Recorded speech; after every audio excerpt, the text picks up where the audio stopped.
Matthieu, chapitre 16. Les pharisiens et les sadducéens abordèrent Jésus et, pour le mettre à l'épreuve, lui demandèrent de leur faire voir un signe venant du ciel. Jésus leur répondit, « Le soir, vous dites, il fera beau, car le ciel est rouge, et le matin, il y aura de l'orage aujourd'hui, car le ciel est d'un rouge sombre. Hypocrite, vous savez discerner l'aspect du ciel et vous ne pouvez pas discerner les signes des temps. Une génération mauvaise et adultère réclame un signe. Il ne lui sera pas donné d'autre signe que celui de Jonas, le prophète. » Puis il les quitta et s'en alla. En passant sur l'autre rive, les disciples avaient oublié de prendre des pains.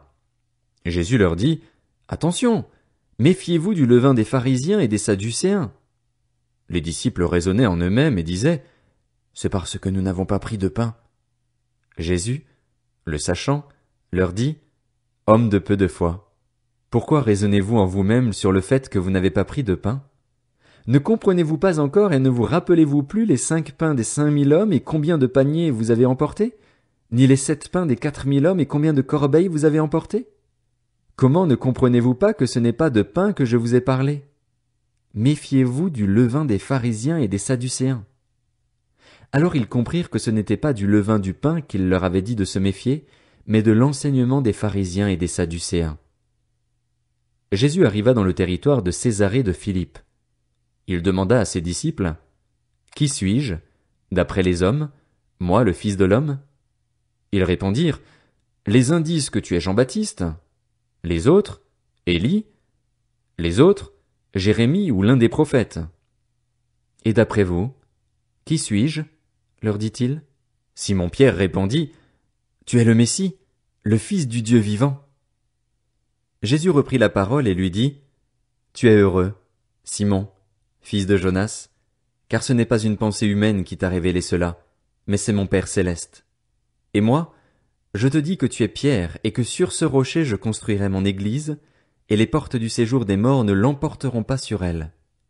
Je te donnerai les clés du royaume des cieux. Ce que tu lieras sur la terre aura été lié au ciel, et ce que tu délieras sur la terre aura été délié au ciel. » Alors il ordonna aux disciples de ne dire à personne qu'il était le Messie. Dès ce moment, Jésus commença à montrer à ses disciples qu'ils devaient aller à Jérusalem, beaucoup souffrir de la part des anciens, des chefs des prêtres et des spécialistes de la loi, être mis à mort et ressusciter le 3e jour. Alors Pierre le prit à part et se mit à le reprendre en disant, « Que Dieu t'en garde, Seigneur, cela ne t'arrivera pas. » Mais Jésus se retourna et dit à Pierre, « Arrière, Satan, tu es un piège pour moi, car tes pensées ne sont pas les pensées de Dieu, mais celles des hommes. » Alors Jésus dit à ses disciples, « Si quelqu'un veut être mon disciple, qu'il renonce à lui-même, qu'il se charge de sa croix et qu'il me suive. En effet, celui qui voudra sauver sa vie la perdra, mais celui qui la perdra à cause de moi la retrouvera. Que servira-t-il à un homme de gagner le monde entier s'il perd son âme? Ou que pourra donner un homme en échange de son âme? En effet, le Fils de l'homme va venir dans la gloire de son Père, avec ses anges, et alors il traitera chacun conformément à sa manière d'agir. Je vous le dis en vérité, quelques-uns de ceux qui sont ici ne mourront pas avant d'avoir vu le Fils de l'homme venir dans son règne.